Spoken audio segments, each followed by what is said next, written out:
Welcome back. It's Aletius Sports Talk. I'm your host, Enrique Aletius. So, Vegas Knights are one win away from glory. One more! The one win away from the cup.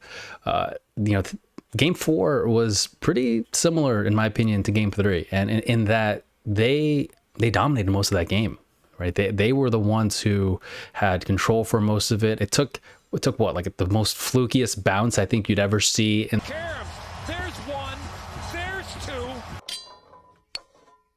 Even Hill was like laughing at that at the end because it is really ridiculous how that went in. Fuck me, right? But the Panthers have that luck on their side, but luck didn't really help them tie this game up. It can only go so far. The hockey gods were probably like, you guys got to do the rest on your own, and they didn't. It was just one of those games, right? Like you look at how the Knights played for the majority of that game. And granted it was 3-2. I think the score indicates it was closer than it actually was. I didn't feel as though going into the third period or even like the middle of the second, like I just felt like the Panthers were trying just to not fall off the hill or barely hanging on in this game. I felt like, the first couple minutes, big giveaway in the slot for Vegas, and they get a goal. Bobrovsky 5-hole. I don't think he really had much of a chance there. You can't really let a guy just come in, break away first 4 or 5 minutes of the game, or first 2 minutes of the game. Bad change or bad giveaway. It was just not the way the Panthers wanted to start, and just for the majority of the game and the rest of that period, the rest of most of the second period, didn't do a good job. And it's one of those things that has kind of been the story. I can't remember a time in this series where I felt like for majority of the game, the Panthers were the ones in control. Having those good looks really just can put the pressure on. Again, like I've said it before, when you have pressure, it doesn't always have to be a goal or even a shot on net, but when you just have the puck in another team's zone, that actually counts for something, especially in the playoffs. Like you do feel that sense of momentum when you're able to have the puck a lot in the other team's zone and put shots at least on net and make Bobrovsky move on or move around a little bit. But again, it's just one of those things where I don't think the Panthers really got anything going, and they kind of relied on luck to get them back in the game. They relied on a bounce to get them in the game. I think again, when they got that goal, it did give them some hope, and they to their credit, they climbed back in it. They got 3-2. They got a second goal there, but they need to do more. It's not, you can't just have that and have that, rely on that luck every game or rely on that one opportunity that comes a little late in the game. And, they don't have like that whole narrative and that whole story, which I think is how also they won Game 3. It was a close game, and, it was back and forth. And it just like they got one more goal. They squeaked out a close game. And I think as much as Florida was able to do that for a good amount of, especially like last series, right? For against Carolina, it was each game could have went the other way. But against a team like the Knights, maybe the Panthers are fatigued, maybe they're tired, maybe they just don't have just enough right now to kind of get them over that hump. But against the Knights, it doesn't look like it's going to work for them to just play so close, such a close game, and narrowly win and just get by squeaking one through or whatever. I don't think that's going to happen for the Panthers in this series, at least. The Knights are just too good right now. They just have such a great team game, right? Their defense hops in on the play, and they help provide support. They have great speed. They get the puck quickly from a turnover to the other way. They have good transition. They're able to get behind the defenseman. They're able to get odd man rushes. I think that they have size. They play physical. They're really all around just are the better team right now against Florida. But you never know. I think if Florida finds their legs again and they're able to just throw pucks to the net, they just need to throw pucks to the net. I'll get into it a little bit later, but that's one of the things they need to do more. It probably will help them to at least get more chances than they have. You look at what happened with that Montour goal, right? Like I just mentioned a while ago, it took a lucky bounce, but Montour just threw it to the net. Hits a skate, hits another skate, goes past Aiden Hill. I mean, he laughs about it because it's such a ridiculous goal. But hey, whatever gets the puck in the net, right? Again, they came up short, but they did gain momentum from that. As much of a fluky goal that is, but that's where throwing the puck to the net helps, and that's what I think Florida just needs to do a lot more of in the next game. I mean, they're fighting for their lives at this point, right?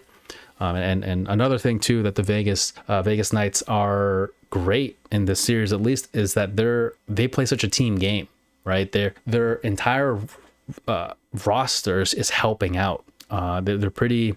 There's contributions from a lot of the people on the roster. It's not just the Stoner show. It's just not just Eichel. It's not just Barbashev. It's not just Marchessault, right? You got Chandler Stephenson, right? Comes up and scores 2 goals. I mean, that's, whoever thought that he was going to be a hero in this series in one of the games, right? And I think everyone's expecting like Eichel to finally break through, but here's a Stevenson, right? Or you expect Marchessault to get a couple goals, but it's not him, it's someone else. But also at the point of Eichel, I think that's something too. Like, if you watch Eichel, I know on the stat sheet and score sheet, all right, he's not getting any goals, he's not having a good playoff, but I think that's pretty wrong. Like, he's been so good at moving the puck around, creating opportunities for players where he can feed them the puck and they can create opportunities and be in a position to score, or at least get a good chance off or whatever.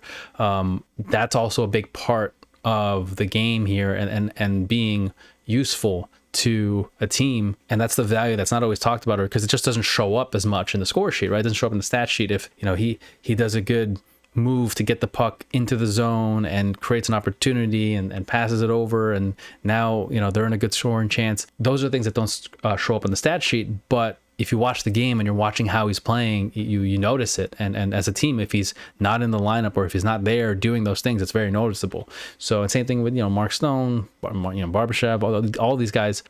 They provide stuff that you can't always see in the stat sheet, and that's, like, I think a big reason why that the Knights have had success in this series specifically, is because they're getting so many secondary help, from guys who aren't the marquee players, but they're making great plays. Kolasar, I mean, he's making great plays too, right? Just a lot of people are making great plays, which then contribute to really good chances, and then and goals and stuff like that or whatever. But and that's the thing I don't think the Panthers are. I mean, I think from the Panther side, I think Tkachuk can only do so much. I think Barkov played well. I thought he played pretty well last game, but he can only, those two guys, as much as, they're the leaders of the team, and you want them to get stuff going.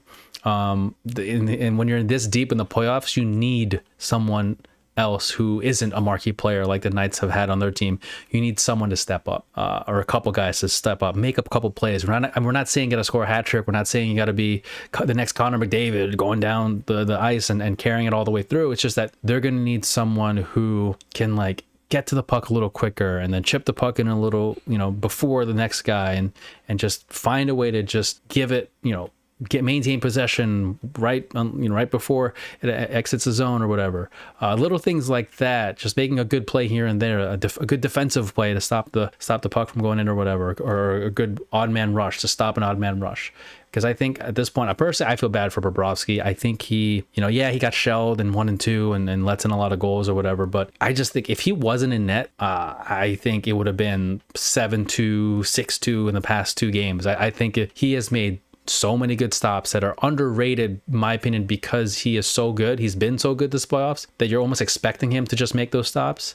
And the fact that the Panthers haven't generated a lot of chances on their end, and they haven't had a lot going on their end. So it's like 0-0. So it doesn't really show how well he's playing. And Aiden Hill is playing really well too, but not to take away from him. But it's just, I think the saves he's making are, in my opinion, relative to the chances that Florida has generated. I think that Bobrovsky has made much more grade A type of saves compared to Aiden Hill.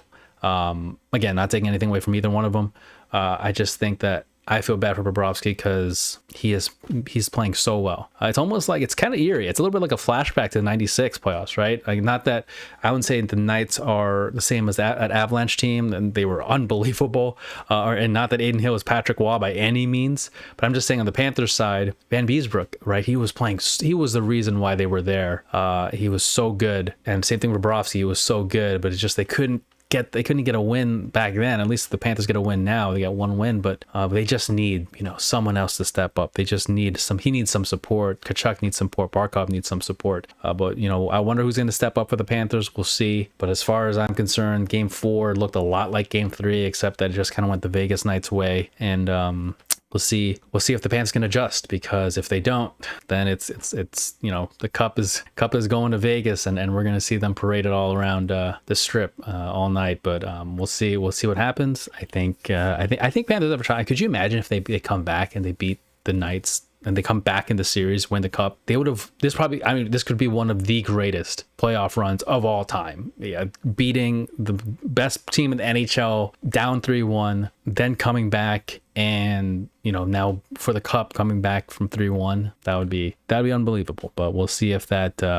we'll see what the Panthers have left. Maybe they ran out of gas, maybe, but I don't think you can count them out just yet, not until it's fully over. We'll see what happens. Vegas Knights have been playing really, really well, and they definitely deserve where they're at. But we'll see if the Panthers have some fight in them.